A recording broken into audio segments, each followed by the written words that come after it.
Donald Trump once said something that keeps resurfacing. He was quoting advice from his father. He said, "My father always told me, retire and you expire." That line has been circulating again lately.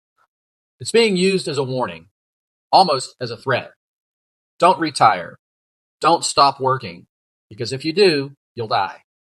So let's ask the obvious question. Is he right?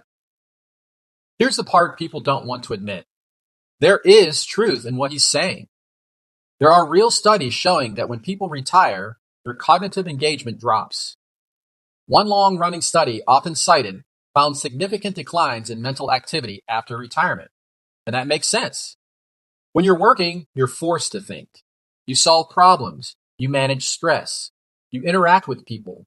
You exercise your brain every day, sometimes too much. So yes, if you suddenly stop challenging your mind and your body, decline accelerates. On that point, Trump isn't wrong. But here's where the half-truth turns into a lie. The conclusion people jump to is that work is what keeps you alive. That your job is your purpose. That your role is your identity. That when the work ends, life is supposed to end with it. That's not what the evidence actually says. What causes decline isn't retirement. It's disengagement. The brain doesn't care whether it's solving problems for a paycheck or for curiosity. It only knows whether it's being used. What actually happens to many people is this. For 40 years, their identity is outsourced. Their schedule is set by someone else. Their problems are assigned. Their sense of usefulness is measured externally. Even their stress gives them meaning. Then one day, it all stops, and nothing replaces it. That's when cognition drops. That's when the body slows down. That's when people don't just retire, they disappear. That's not a retirement problem. That's an identity problem. Think about how this is supposed to work. When you're a child, you exercise your mind through curiosity and play. When you're a teenager, you explore identity through experimentation. When you're an adult, most of that gets handed over to work.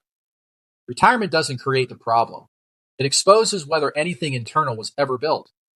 If you don't deliberately exercise your mind and body throughout your life, especially after work ends, decline is predictable. Not because you stopped working, but because you stopped engaging. Now here's the part people really resist. You are irrelevant. I'm irrelevant. Trump is irrelevant.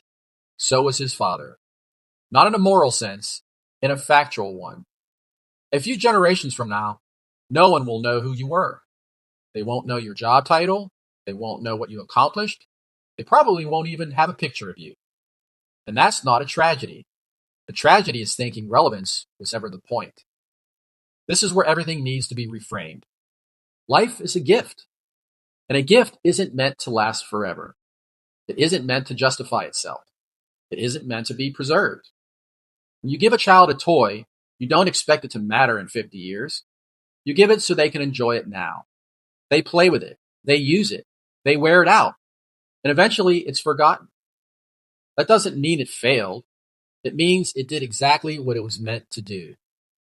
Somewhere along the line, we forget that. We turn life into a performance review. We measured worth through productivity. We confuse seriousness with meaning. So of course retirement feels terrifying. If life was always a burden, stopping feels like death. So let's finish the thought Trump never had to finish. If you stop challenging yourself mentally and physically, decline accelerates. That part is true. But work is only one way to stay engaged. It's not the only way. And for many people, it's not even the healthiest way. You don't owe your life to work. You owe it use. Through curiosity, movement, learning, and play.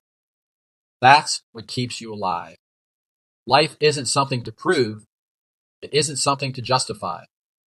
It's a toy. Play with it. Take care of it. Use it fully. And when it ends, let it end honestly.